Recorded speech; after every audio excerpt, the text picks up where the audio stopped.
Towing is a career full of different situations, from vehicles missing a wheel to having none at all. A great operator learns to use all the tools in both his physical and mental toolbox. I'm here today to tell you about a new, exciting tool to add to your physical toolbox, the BakPul Hitch. Like many people on the internet, I had my doubts about this product. Doubts I personally aired on this podcast. But the fine folks over at BakPul Hitch sent me one of their products to try, and boy, was I surprised. Its quality of build and ease of use made me eat my words real quick. So if you're a doubter like I was, head over to bakpulhitches.com for more information and to find out how to add another tool to your toolbox. That's BAKPUL Hitches.com. We need to hire an editor because obviously my skills just aren't up to the task of this fancy podcast thing. If I hire an editor, I'm hiring him as a co-host too. That was part of the deal I got with you. We have more competition in the market now, you know. Just because we're like 100 episodes ahead of anyone else in Canada doesn't mean jack shit. No, absolutely not. We have to continue to stay on their game, and I love to see it. Mm-hmm. I love to see that there is like more podcasts coming out and towing podcasts is starting to maybe become a thing. Mm-hmm. I encourage anyone that is doing one to, give it a shot. You never know until you do it. And if you ever have any questions, concerns, or comments, send us a message. I got no problem, collaborating with people and helping them grow or teach it, helping them. We're no experts by any means. Oh, God, no. Yeah. After 100 episodes, we figure out a couple of things that work, that don't work, or maybe even ideas and tips and tricks when it comes to the podcast side of things. So, yeah. You know what did work? How much of a dick is TowManG? I gotta bring back how much of a dick is TowManG. Yeah. I'd like to see other people copy that. Yeah. Yeah. I just don't know how they're going to get a hold of me. Well, you can call him at...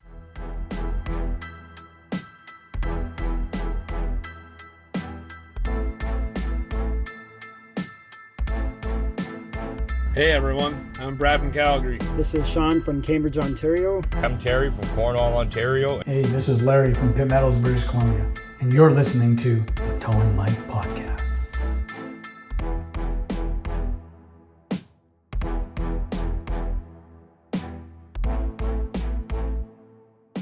Welcome to the Towing Life Podcast, where the ditches are deep, the trucks are loaded, but the drivers are not. I am your host, TowManG, and as usual, I'm joined by my co-host, friend, and former coworker, the man with very strong opinions, Mr. PlainGuy. What is going on, G? What is going on? Well, we're actually doing a recording in the daylight for once. I think this must be like the first time in like 40 episodes, I think. Somewhere around there. It's normally done late at night whenever we can find the time to get together. So, which kind of sucks if we ever wanted to do the Towing Life podcast after dark, because like it's always dark. It's always after dark. Yeah, no, we never have time during the day, and we rarely have time even at night. So it would definitely put a hinder on those plans, that's for sure. But no, welcome to another episode 102 of the Towing Life Podcast. As G said, we are going to get into a little bit of fun, a little bit of funny, a little bit of stupid, a little bit of all around what we do week in, week out. Before we do, it's a great time to mention, if you have any questions, comments, concerns for the show, where can you find us? You can visit us at www.towinglife.ca, email us at thetowinglife@gmail.com, visit us on Facebook at the Towing Life Podcast, or if you're watching over on the YouTube side, be sure to like and comment down below. Don't forget to subscribe and notify. That way you find out every time a new episode comes live, which, providing we don't have any major failures or problems or disagreements, or G doesn't get a little extra sensitive that week, we should be here every Tuesday with a new episode. So be sure to check that out. Be sure to follow. If you're new here, welcome. If you're old here, welcome back. Yeah, make sure to set your whole life schedule around our episodes coming out every Tuesday. Please do that. Also, share us with your friends and family. Right? We never really ask you to share, but apparently I wouldn't. I think that's useless. If your friends and family don't care about the towing life. You know, one thing I actually listened to the other day, and it makes perfect sense, is if you ask people to do like Like, comment, and share, that's pretty much nothing. But if you ask them to do one thing, they're more likely to do that. So if I say, just lick that share button, that sticks with them. Or, do a double tap punch or something to that like button. They're more likely to, do that because it stands Ple- out more than the common BS that everyone says is like, comment, and share are crap. Please don't lick the like button. Lick it. Lick it all day. That's- we are going to go off the rails very If you're quickly. driving, don't do that though, because then that might end up badly. If so, make sure it's hands free and you're up at your windshield. Yeah. Sir, why did you crash into a tree doing 65 mile an hour? Well, you see, these two idiots told me to lick my phone. And I happily obliged. Yeah. They tell me. It's Simon Says. They say I do. No, yeah, I don't think we have quite that kind of influence yet, but One one day day. maybe. One day maybe. So, also, it's a good time to mention, do not forget about the recovery of the month. Obviously, we are the last Tuesday we're in July. We're almost done July. Yeah. Where has the summer gone? Forest fires. That's pretty much the highlight of the summer so far. My God, it is flying by. So we are in the last episode of July, which means that we are going to be announcing our winner for July 2023 in the recovery of the month. If you would like to submit your recovery, it is very easy. Head over to towinglife.ca/recovery. Upload a little description of your recovery, some photos, get it in there, difficulty level, what kind of trucks you used, give us some information. You will have a chance to win a $50 Amazon gift card, courtesy of all of our wonderful sponsors. This month it is sponsored by BakPul Hitches. Fine folks over at BakPul, great supporters of the show. And a spot in our 2024 calendar, that will be coming out in the end of 2023. Contest closes September 30th or 1st, whatever the last 30th. Day of September is, 30th. So be sure to get your entries in. We will get right to this week's recovery of the month, sponsored by BakPul Hitches. The winner is, after careful consideration and a lot of looking and working and evaluating and deciding, this is a wonderful photo submitted by Curtis Durkee. I hope I'm pronouncing that right. Curtis Durkee. We're going to call him Durkee. It sounds fancy. Mm-hmm. Curtis, thank you for your wonderful submission. Curtis was dealing with a fully stocked electrical boom truck that rolled over into what looks like a cornfield of sorts. Gee, you're the farmer type. Is that a cornfield? That is a cornfield. That is a cornfield. Okay. See, I'm learning. So Curtis gives us, it was a fully stocked electrical boom truck with a bunch of stuff scattered about 100 feet around the truck. The truck had a yard sale in the field, in theory. Yep. When the rotator arrived, we cut the hydraulic lines for the bucket boom and set the boom on the other side of the road. We then righted the truck and loaded it on our 40 TB and brought it to the customer's shop. So anytime you end up with a hydraulic cylinder like that, we've seen that dump trucks, right? In this case, an electrical boom truck, any of that kind of stuff, it can be a little tricky because it's not just, how many times you show up on a car, roll the car, winch the car, load the car, have a good day. Anytime you get into rollovers and you start getting into, rotators and everything else, there's obviously a little bit more that goes into it. Mm-hmm. But when you have that hydraulic side, knowing how to relieve the pressure off of it to lower them down sometimes, right? And then they don't want to lower because they're bent and they're twisted, right? These guys seem to have cut the hydraulic lines. I don't know if he physically means cut them. With an axe. Yeah, got his axe out. You with your handy axe you keep in your tow truck, you're just swinging there at hydraulic lines. Yeah.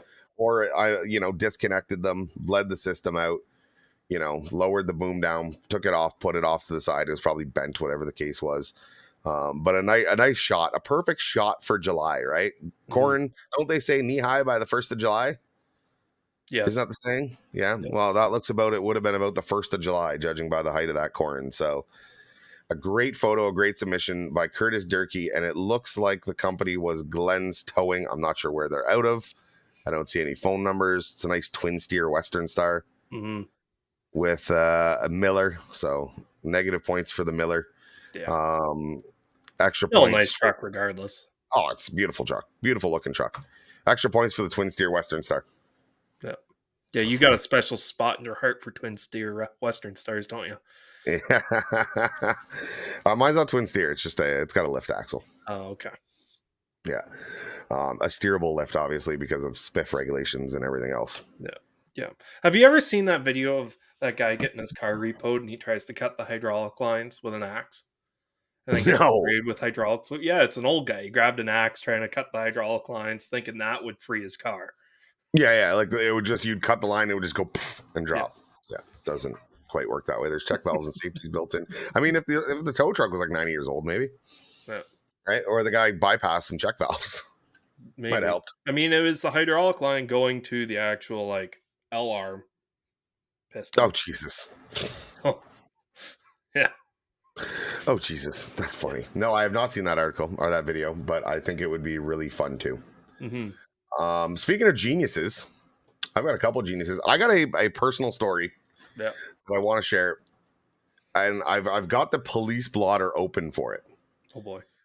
We are going to remove anyone's names, obviously, even though it's public knowledge. Yeah, I mean, these people deserve the shame, and they're stupid enough as it is, but we don't need to add to it. No. So, we'll call him Carl, and I'm trying to make up another name for a female. Carl and Lucy. Okay. You always pick a name Carl. What's with you in the name Carl? I don't know. It's quick and easy to pull off the top of my head. Okay. So Carl and Lucy, both of a town in Ontario, I won't say which one, were arrested on July 20th, 2023 and charged with the following. Possession of a Schedule 3 substance for the purpose of trafficking. Psilocybin. I've heard of this. I don't know what it is. I really don't know what it is, but I've heard of it. Possession of a Schedule 1 substance for the purpose of trafficking. Methamphetamine. Gotta get that meth. Methamphetamine just doesn't mean meth. No? No, What does it not mean? in that instance. It's meth. Let's be honest. Okay. Let's just It's call meth. it meth. For the sake of the story, it's meth. Okay. And possession of a Schedule 1 substance, methamphetamine. So they had a bunch of drugs, and they allegedly were going to sell the drugs. Allegedly. Mhm. Right? None of this is proven. Carl was also charged with impaired operation of a motor vehicle by drug. Hmm. So this sounds like the standard story that you would hear, right? You know, guy was impaired by a drug, pulled over, had drugs in the car. Yeah. Pretty standard. Yep. Except it's alleged that on July 20th, while stopped at the Canadian port of entry, the man was observed to be operating the motor vehicle while impaired by drug. Additionally, during the search of the motor vehicle, a quantity of methamphetamine and psilocybin was located. Police were contacted and an investigation ensued. During the investigation, the man and woman were taken into custody, charged accordingly, and released to appear in court. Okay. So, high on drugs, Mm-hmm. drugs in the car, Mm-hmm. decide to go through a Canadian port of entry. Mm-hmm. At what point do you think maybe? Does this have anything towing related about it, or is this just We a funny impounded the vehicle for impaired, okay? We impounded the vehicle for impaired. And Oh, okay. anyone who has dealt, and so I'm waiting to really deal with Carl and Lucy Yeah. when they eventually to come either get their belongings or get their vehicle. Because it's like, we see drunk drivers, we see all that stuff, right? Like that is what we do in the industry. We impound them. But it seems to be that the level of stupidity that they're getting to continues to grow. Yeah. Like it's one thing, and I don't support drunk driving or driving by impaired by drug for anyone, but let alone going through a inspection point, which is what a Canadian port of entry is, right? You know, you go see the customs guys. Where are you coming from? My drug dealer's house. Do you have any drugs in the car? No, just in my system. Like you know what I mean? Like how is a population? I mean, it's good for business, right? We've always said like stupid people pay my salary, Mm-hmm. right? We that is a line that is gone and been enforced in the towing industry for so many years. But the fact of let's get high on, I'm going to assume meth or psilocybin, whatever. I don't know what psilocybin is. Maybe you No do, idea. but Couldn't tell you. somebody out there is listening going, it's some good shit. um, but let's go with a car full of drugs high through a border. Like, gee, have you ever done drugs? Yes. Okay. So have I. I have no problem. And I've never done psilocybin. I've never done methamphetamine. Okay. No. But we live in a country where certain drugs are legal. And if you go to BC, apparently they're all legal. Hmm. That being said, I have had some crazy ideas when I've been on drugs. Not like wild, but like I've had some like, hey, this would be really fun. Hmm. They have never involved driving my car through a Canadian port of entry with a car full of drugs. You know what I'm saying? No, when I'm intoxicated by drugs, I don't want to see anyone. Everyone's just gonna think and know that I'm high and I'm like freaking out. You're like paranoid. Yeah. I've definitely been in that situation before in my younger years and everything. It's been a while, but back in the day, yeah, it was. I was never paranoid. I had fun. Like I was worried about parents, right? I think we all were when we're teenagers, but never like I don't care if I wasn't like, oh, these people at the mall are gonna know that I'm impaired. No, I don't care. I don't know if you know this, but me and the girlfriend did some edibles the one night, and then like 30 minutes after we did the edibles, we both looked at each other and it's like, oh fuck, we got I got a podcast to do. Oh, nice. Yeah. Did we do that episode? Oh yeah, we did. Oh, I think I do remember that episode. Yeah. I do remember that I episode. can't remember what it was, but I don't know if the podcast was any good because obviously I can't even remember it. But like it is funny. So like I would like to hear anyone listening, watching, whatever it is, what is your best impaired story? Right? Like this is one of my, and unfortunately we don't get to see all the excitement of this by the time we show up. Yeah. We're normally talking with the cop, and I'm like, I told the cop, I'm like, I'm always amazed when we get these impaireds at the border. Because like it's not, oh, I'm gonna try and take the back roads and maybe I won't get caught. I'm literally gonna go through an enforcement checkpoint. Yeah. Right. So like it takes a special level of stupid. Well, you also get the guys who had 2-3 beers and they feel like they're okay to drive and they've probably driven like that before, but they just end up blowing over. Yeah. Yeah. Right? Yeah. Those aren't the bad. It's the fun ones. Like I remember doing one years ago where I'm watching a car go down the road on 2 flat tires, like flat tires. Yeah. And then it turns in and goes into the McDonald's drive-through.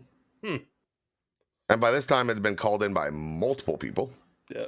And the cop was pretty much waiting for them as they pulled out of the McDonald's drive-through. Hurry up and eat your burger because that's going to be the last thing you eat. Which is such a dick move, especially if he waited because like, no, I'm going to let them spend their money. And then as soon as they spend their money, I'm going to pull them over. And now what's going to happen is the food's going to stay in the car for a week. Yeah, and just get fruit flies and rot and smell. Well, no, it's McDonald's, so it won't rot. It was McDonald's, yes. It won't rot at all. It'll probably be ready. It'll probably be good to go after a week. Put it in the microwave. It'll be good to go.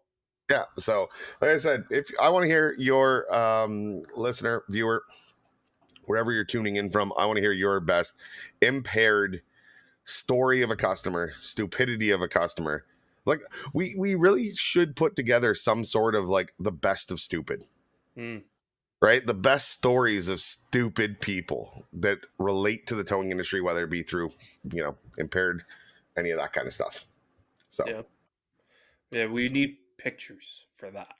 No, because pictures on police calls are yeah, even that. Like my story is phenomenal. The picture would be of a black car getting loaded onto my tow truck. Yeah. Like what is there to the picture on that? The story is worth more than the picture. Yeah, get the police pictures of all the drugs in the car. Yeah, that'd be kind of cool. Like I said, this one was cool just because it happened to come up. It happened to come up on the police blotter. I always read my local police blotter. I like to see which one of the people that I went to high school turned into degenerates. That's it's always weird how it was always the cool ones. They always went off. A lot of them went off a cliff. So, anyways, that being said, so G, what's your least favorite vehicle to tow? Oh, Oh, we're going to that, are we? Yeah, we're going all over the place today. Yeah. Ford Fiestas. Siesta in the fiesta. Yeah, Ford Fiestas, because they're not super low, and like I've got a fairly thick crossbar, but unfortunately, the Ford Fiestas thought we're gonna stick down little plastic mud flap things that go down 4 inches lower than the bumper. Yeah, they're right at the wheels on the left and right Yeah. side, like Yep. Yeah. So regardless of however you like, I guess drive it up onto a block to get your wheel lift underneath it, if it drives, or be very gentle trying to double pick it without, jacking the car up. And I mean, it's a Ford Fiesta. Like it's a car that you show up. Like if you get a car to tow like a 69 Stingray, you're going to be putting in a little extra work onto that car to get it Yep. up onto your truck, onto dollies. You get a call for a 2005, 2008 Ford Fiesta that's rotted to shit. You're not expecting to have to jack up both sides of the car just to be able to get your wheel lift underneath it, to then have to double pick it still to get it going down the road, so you don't worry about busting the 2 clips that are still holding the bumper on. Because all the other ones have been taken off on parking blocks over the years. Yeah. They pulled out of a snowbank and it damn near ripped the bumper off. But oh no, now the tow truck guys showed up. It's all his fault. Yeah, no, that's a very it kind of leads you to a couple things. Not only, I don't have much experience with Fiestas. No, I had one as a rental back when. I remember that. we've got like years and years. 4 people in town that all drive green Ford Fiestas, and they're all shit. There's just They sound like the kind of people that would love to join your convent. No, these are No? the type of people that would be transporting methamphetamines across the border. Send them my way. Maybe that's one of the people. Yeah, I you'll get them. You'll confirm- have the pleasure of towing Fiestas then. I can confirm it was not a Ford Fiesta that was stopped at the Canadian port of entry. Okay. I can confirm. So it was not your neighbor. Okay. It was not Carl. It wasn't the Carl that's in your convent. It was the Okay. Carl from down here. Mm. Right, the other Carl from Ontario. For anyone that's not listening that wants to know, there's only 2 Carls in Ontario. One drives a green Ford Fiesta, and the other one is arrested. Actually, promised to release and appear. Yeah, not arrested anymore. Released And for allegedly. the other cars that I absolutely hate towing are Kias. All new Kias that don't come with a spare tire. You got a flat tire.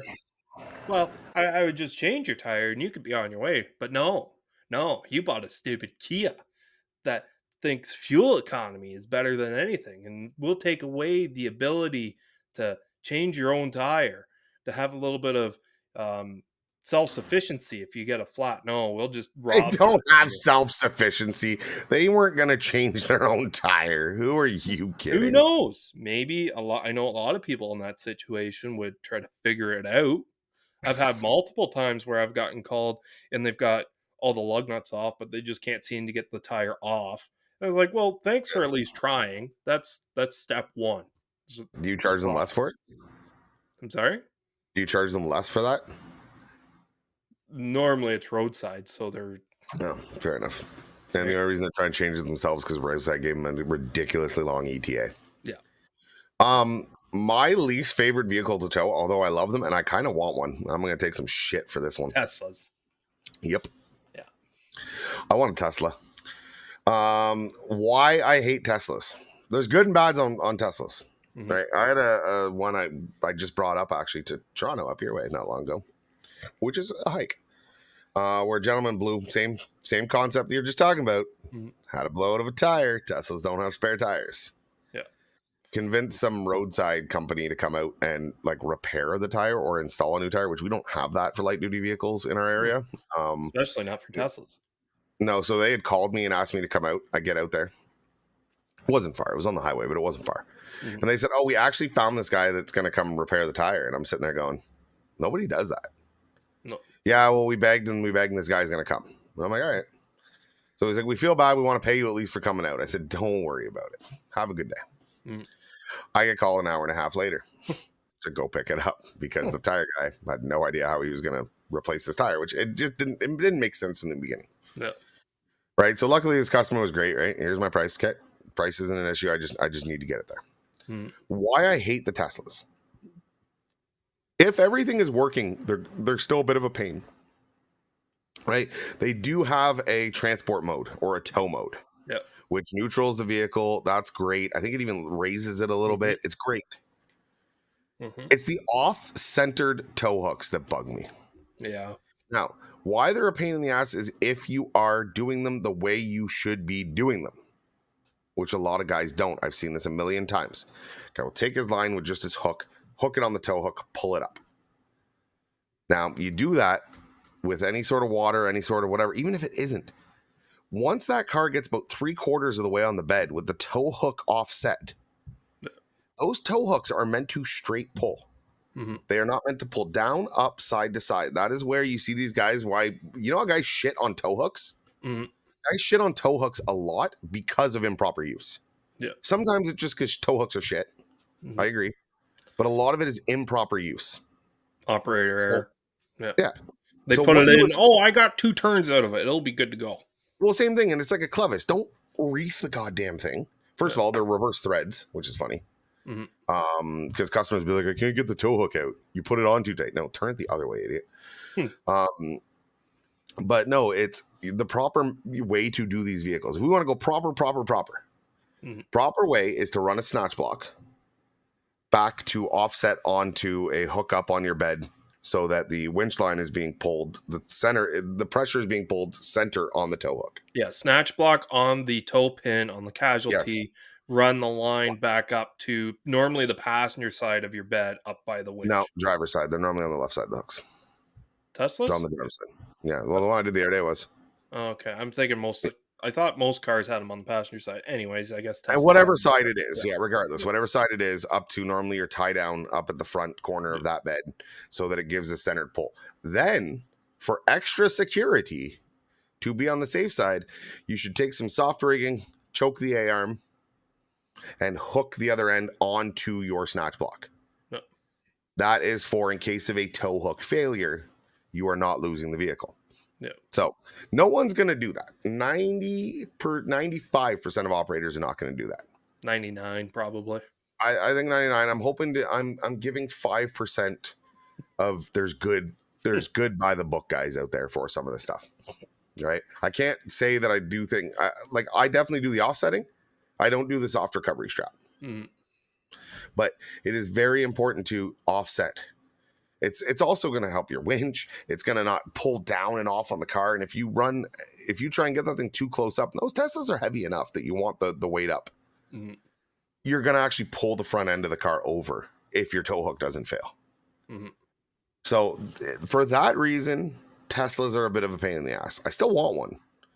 Elon, if you're listening, after we get G set up with good internet, I will gladly rock a Tesla for advertisement on the show. Anything that you need to use a tow hook because it's got like wishbone suspension and nothing really strong to grab onto. Rear ends of BMWs are common ones. Like there's just hardly anything to grab onto there. So then you have to. Those. Sorry, I get J hooks on rear ends of BMWs. I do. If you go out where the bushing, like where they mount out at the farthest end of the suspension, you normally have a good solid point there.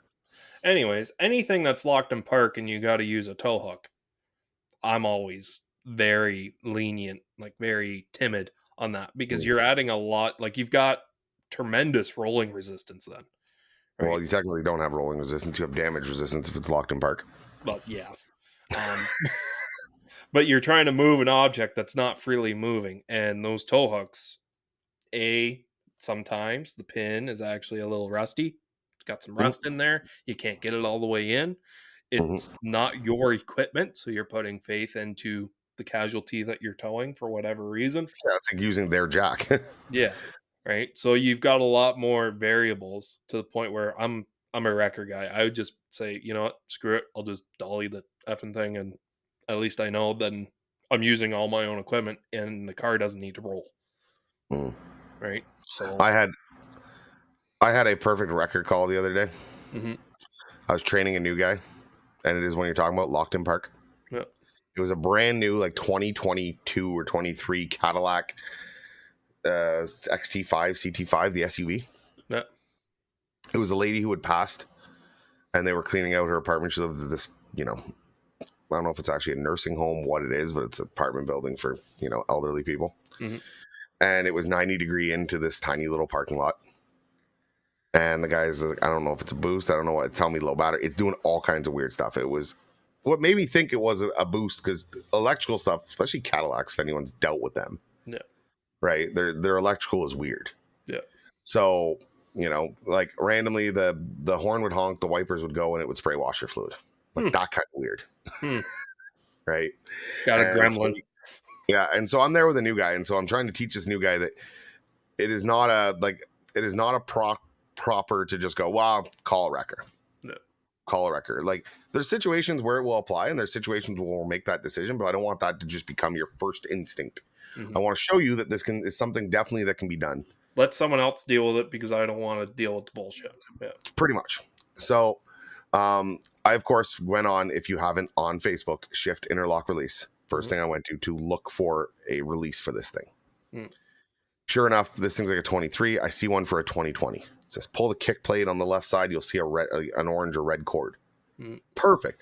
Pop the kick plate. Well, this one doesn't have one. Okay. So looking around, trying to get it started neutral. It's one of those fucking BMW style shifters, right? Yeah. Like Fully electronic joystick. Yeah. Yeah, exactly. Anyways, cannot get this thing to go. Well, get the skates out. Yeah. Get the skates out. You're going to learn soft rigging on rims, right? Spoked alloy wheels, and drag it get it turned, get it loaded up on the bed. Put a little bit of work in. A little bit of work that would have been easily avoided with a wrecker, but at the same time, it's what we had. Yeah. Got it all loaded, got it done. But like those things, if least favorite vehicle to tow, anything with electronic parking brakes now. Yeah. And, or these electronic shifters that don't have a easily accessible or practical neutral release. Right? The guys with the Dodges. Fun fact for you, if you ever have a Dodge with the electric parking brake, I had one of these. It was a stolen recovery that I had to double pin on my wheel lift. Said, no problem. I'm going to take the drive shaft off, because we're going a good distance, and let it roll behind the truck. Electronic parking brake comes on. Right? A lot of guys are seeing that. Have you ran into the Dodges with the electronic parking brakes? I ran into a Civic last week with electronic parking brake. Have you? I can only speak for the Dodge, and I'm sure a lot of them are very similar, but have I told you the trick on how to get them off? Yeah, we did that. We covered that at the tow show last year. Yeah, okay, we did. So you don't need, you know what I mean? Like a scanner. You don't need power to the key. You don't need anything. You unplug on the back. There's a 2-wire connector, and you hook it up with pins to your booster pack to the actual, you got to use like paper clips. And one way will tighten the brake. One way will release the brake. Leave them unhooked. There's no power to re-engage them. Roll on down the highway. I think most electronic parking brakes are like that. It's just on a Dodge pickup truck. Okay, you got room to get underneath. You got room. Yeah. Yeah. A Honda Civic, like I had the other day, I got power to it, but it was a security mode. It wouldn't start. It wouldn't turn over. It wouldn't click. The light for the parking brake wouldn't even come on. Nothing. So and it depends on the situation. Like if you're in town, you're not going to mess around to crawl under this thing to get this disengaged when you can just throw dollies to go across town. Yeah. If you're going to do a 300-mile tow, and that is the difference between being able to double pin a vehicle for extra revenue or not, you might put the work in. Yeah. All right. Same thing. Like I wouldn't remove the drive shaft off this Dodge if I didn't need to. But in that case, you needed to. So while we're putting the work in, we might as well put it all the way in and now generate double revenue on a run. You could have also picked that Dodge up from the back and leave the front tires on the ground and just make sure it's in two-wheel drive. But no. Just saying. People have done it. Lots of people have done it with never any issues.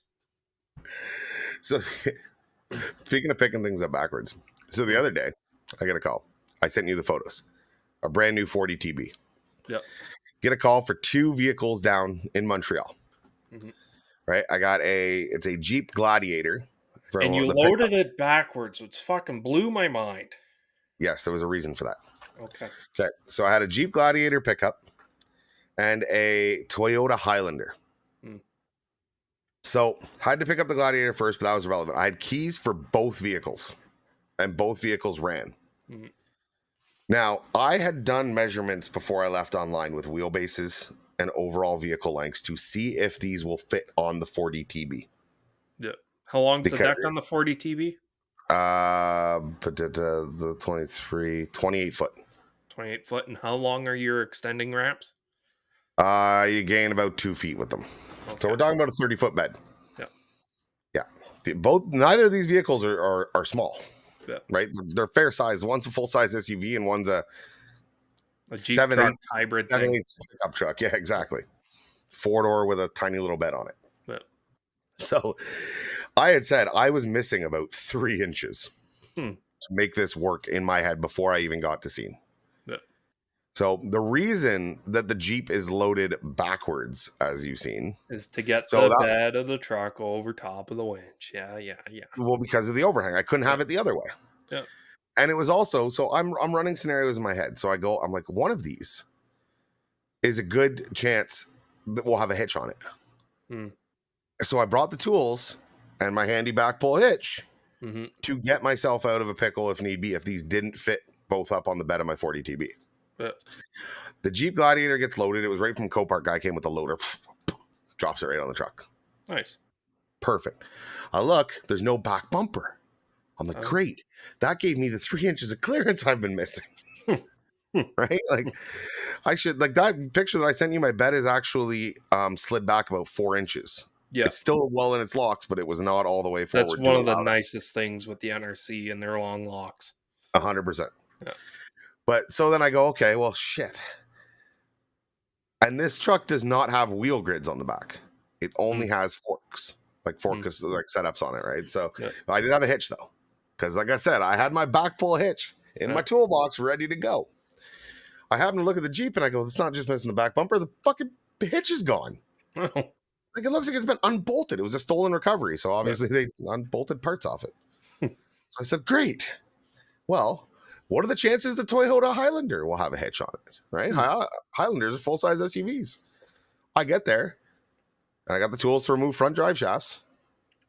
The Highlander doesn't have a hitch out either.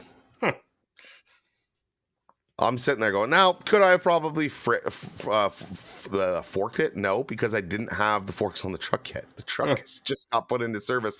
We just got the order that night for everything for it. Yeah. So I'm sitting there going with a measuring tape, going, I don't know if this is going to fit. And I've got a new guy with me, like the same new guy who I am showing welcome to thinking outside the box world. Yeah. And we're backing this thing and we're securing this thing. And I've got about 2 inches between the front bumpers.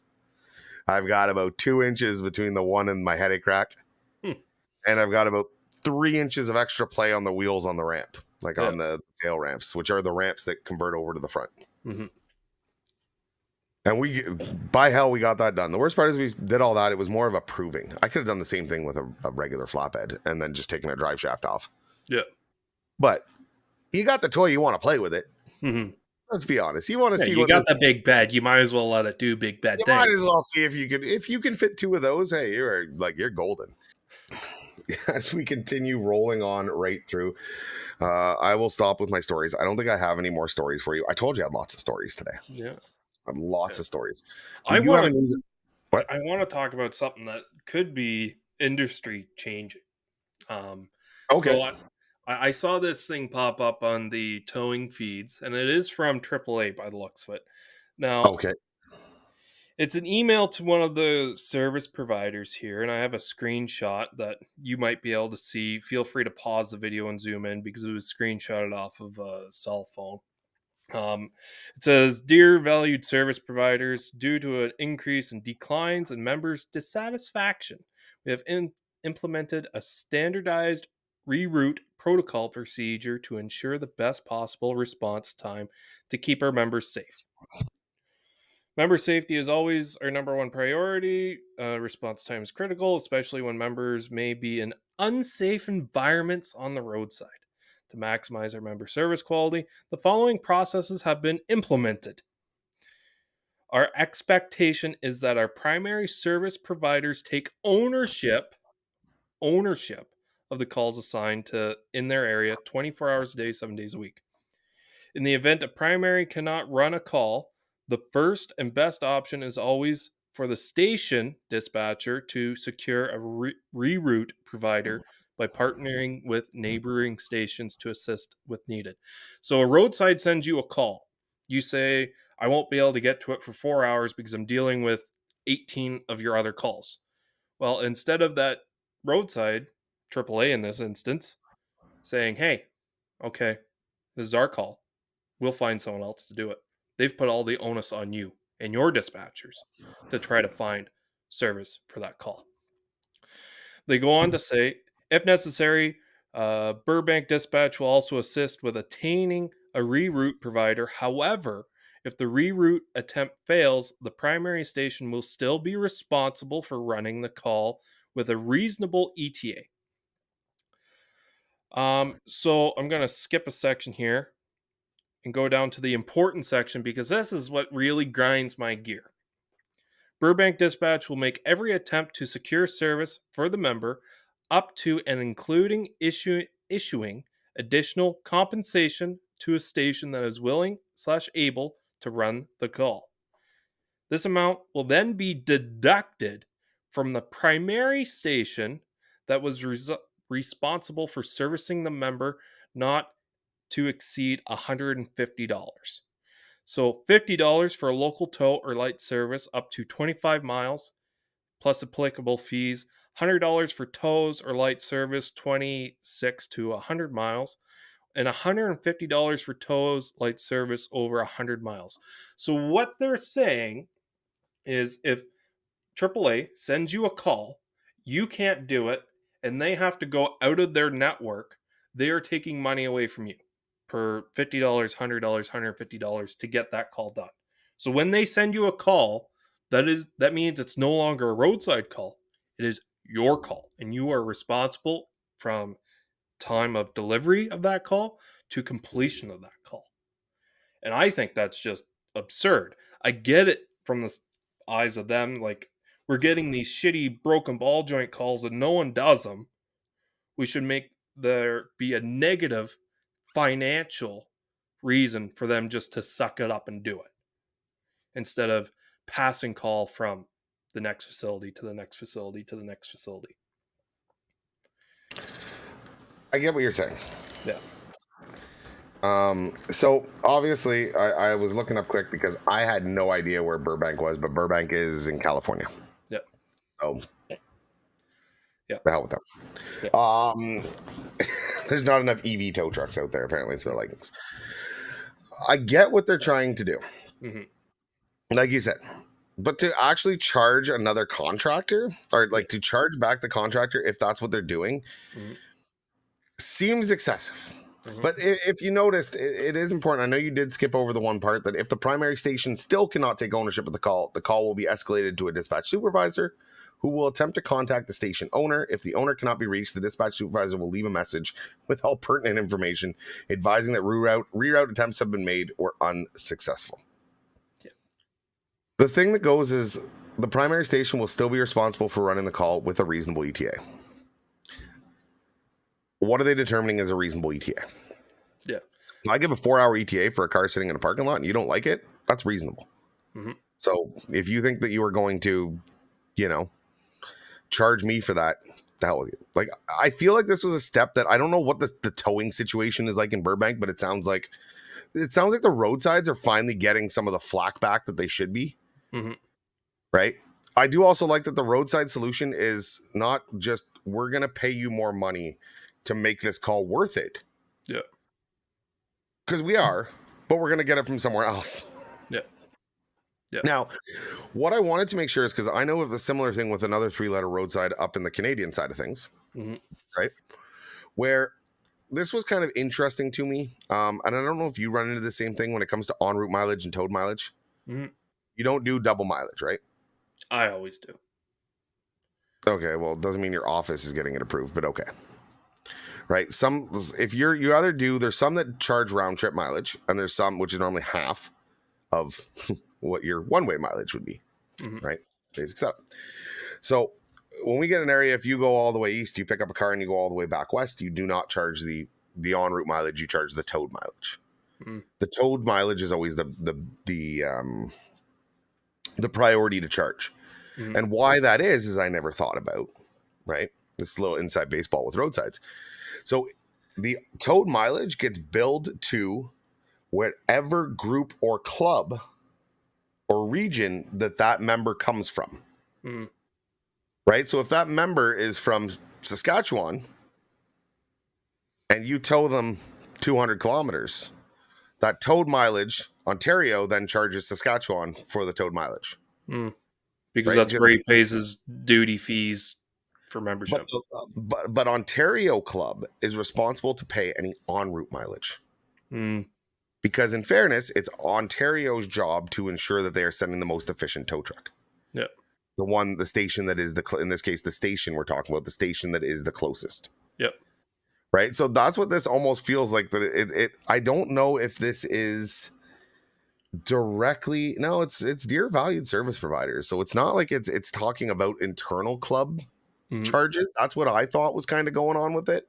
Yep. It was an internal clubs bickering, because I assume that AAA is like that, where they have multiple different clubs. Yep. But yeah, no, if you're going to tell me that I can't make this call and your backup provider can't, like, that's why you have backup providers. And if it has gotten to a point where you can't get people to run calls, you might need to reevaluate the structure that you have built in that system. And I don't necessarily know that is the best way to do it. Again, I don't work for... No, because, like, if you think about it, if I started up a towing company and I've got 5 trucks, call it 4 actually. I've got 4 trucks, and I've got... You can't count after 4. Yeah, I can't count after 4. And I've got 3 drivers on most of the time, and I've got a truck sitting.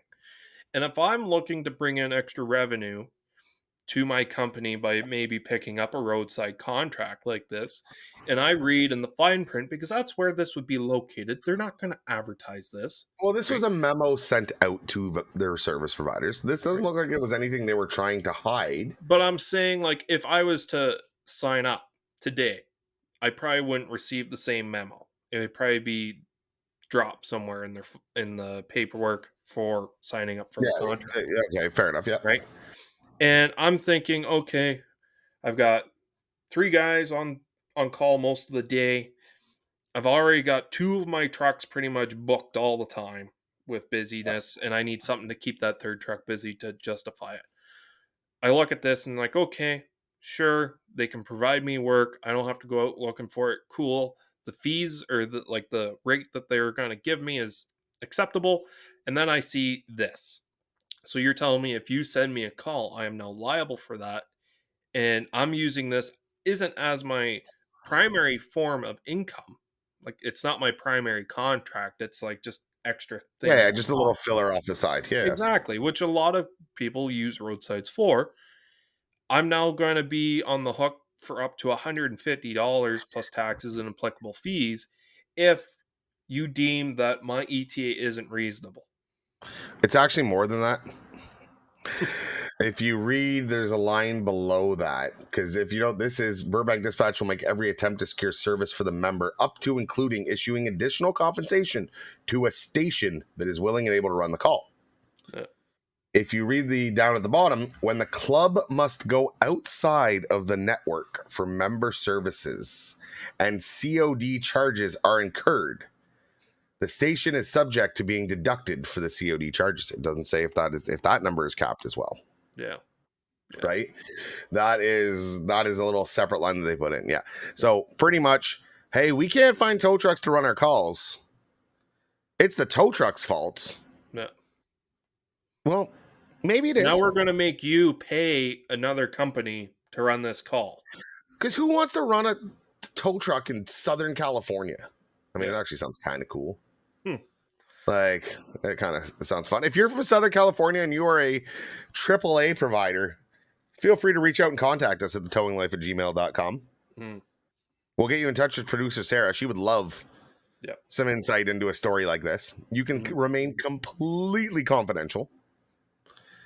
Have you seen this, or has a provider in your area has and I'm not just trying to pick on AAA or CAA or PDG or Sykes, or I can name all the different roadsides that are out there, right? I'm not trying to pick on one specifically. If you ran into something like this, it's the first that we've seen.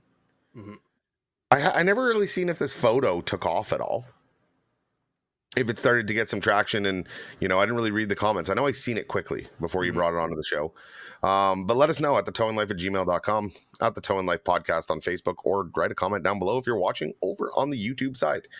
I think this is a shit attempt to manage a shitty situation. Yeah.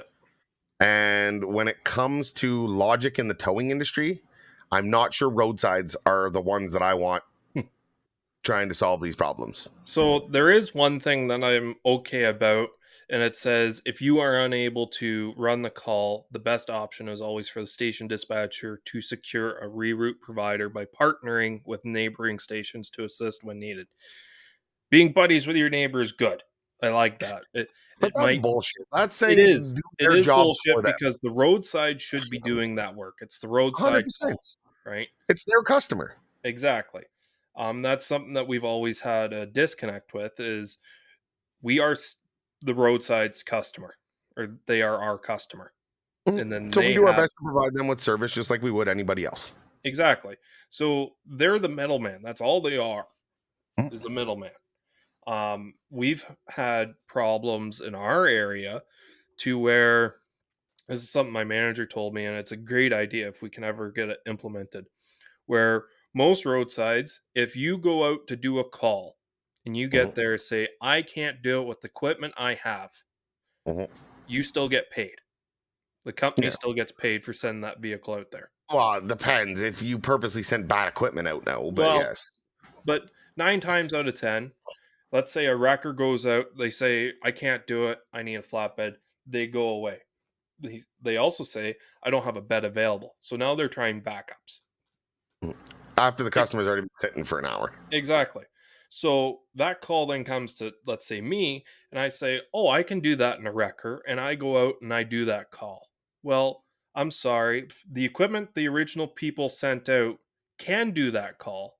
It's the operator I should make on top of whatever that truck made in the first place. Meaning you want to get paid for what? For him showing up and not being able to do it? Exactly. If I show up in the same equipment, get fucked. If he says that I showed up in a wrecker and I can't do this call because I'm in a wrecker, and he gets sent home, well, then it comes to me, well, if it's bullshit and he can't do it, it's obviously bullshit. Okay.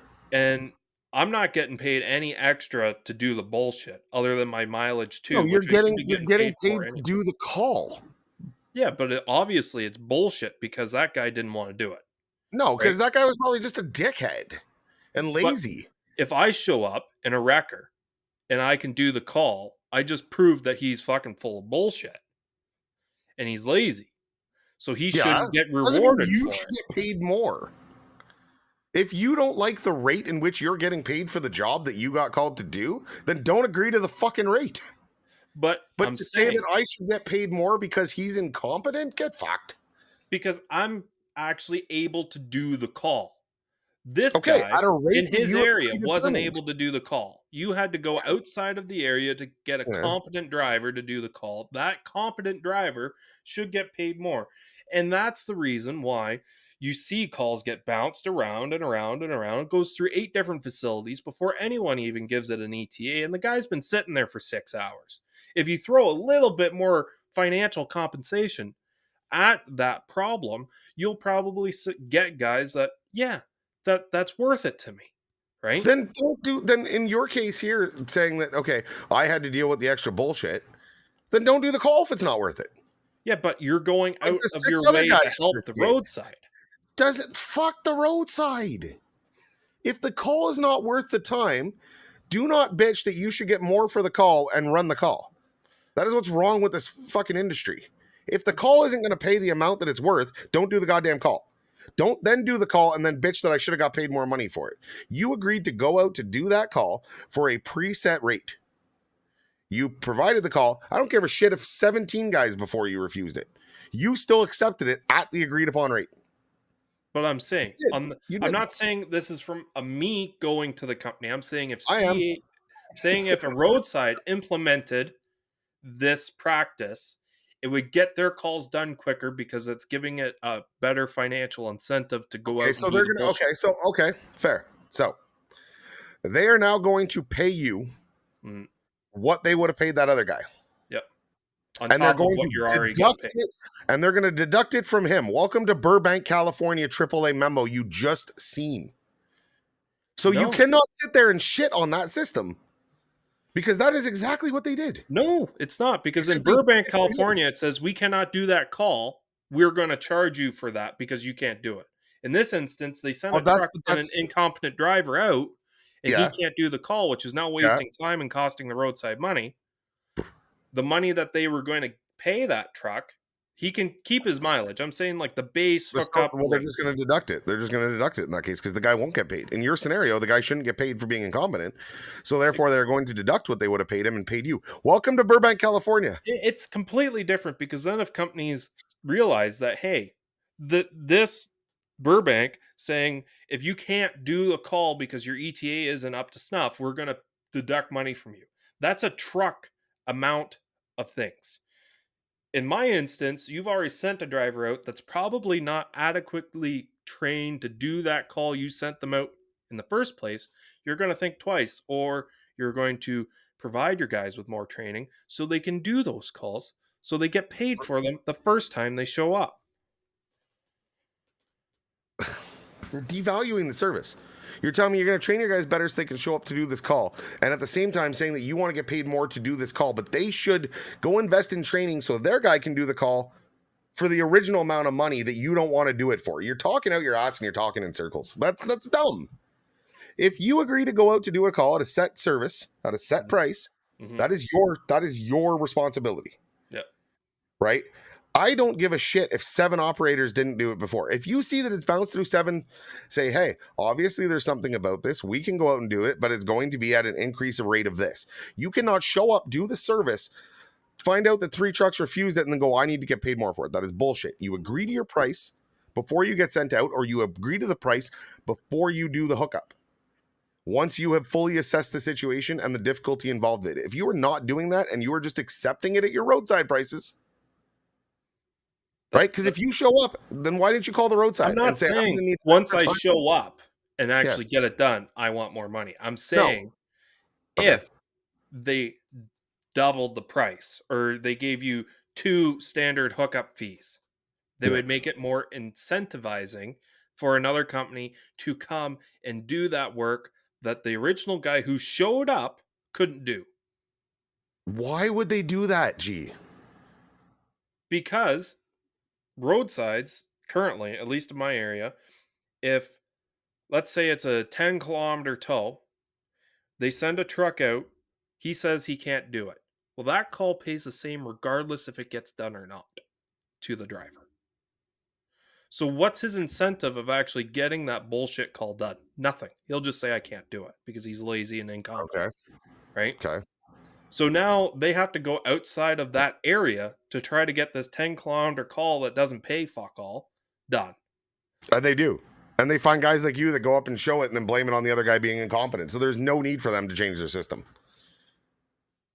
But right? the ETA, if they're worried about their ETAs, they gotta make the shitty calls pay more. If they've already got guys that say it can't be done, it can't be done. And if you're worried about the shitty calls, then you got to stop doing the roadside. If you're worried about the shitty pay, sorry, not the shitty calls, then you need to stop doing the roadside. Right? Like it's a two-way street. Right? But to sit there and say they need, like I said, if you want to show up to a call, I agree. If you want to show up to a call and go, hey, this is more than just a basic hook. This is more than that. You get on the phone with the roadside and you say, hey, look, this is a scenario. I can get the call done for you, but this isn't just your standard roadside tow for whatever reason it may be. Maybe it's missing a ball joint. Maybe it's missing this. There's going to be extras involved at said price. But they never do that. They say, oh, we'll give you extra time. We'll pay you per 30 minutes that you're there. And that's all they'll do for you. Well, then fuck off and leave and say, sorry, then I can't do the call. Don't bitch after you're biting the hand that feeds you. pennies when you agreed to work for pennies. Yeah. That's like coming in and saying, hey, I agree to work for $5 an hour, and a week later going, I can't believe this asshole pays me $5 an hour. Well, you agreed to it. Yeah. You agreed to it whenever you did it. The job didn't fucking change, your outlook on it did. If you want to get your say on this argument and vote for Team PlainGuy or Team TowManG, you can visit us at towinglife.ca or email us at thetowinglife@gmail.com. Visit us at the Towing Life Podcast on Facebook, or comment, like, subscribe, follow down below over on YouTube. I think on that note, we're going to agree to disagree. Get fucked. I agree. I agree to disagree. That is fair. We agree to disagree. We'll probably come back to this at one point, because anytime we get talking about this stuff, we do have two different approaches on it, which I think is great. This is the one time that G will tell you that he is not just fighting the other side for the sake of the show. Yeah. G is fighting the other side because that's where he stands and this is where I stand. So on that note, I think it's been an awesome episode. We got to have some stories. Told you we'd have some fun, some funny, and a little bit of ugly to throw in on top of it. Yeah. We got more that'll be back next week to go over. We missed a couple things this week. We'll be sure to get them covered in next week. On behalf of myself and my wonderful, I don't know if he's still my friend and co-host, Mr. TowManG, thanks for coming out, guys. We cannot wait to see you again next week. Take care. Toodles.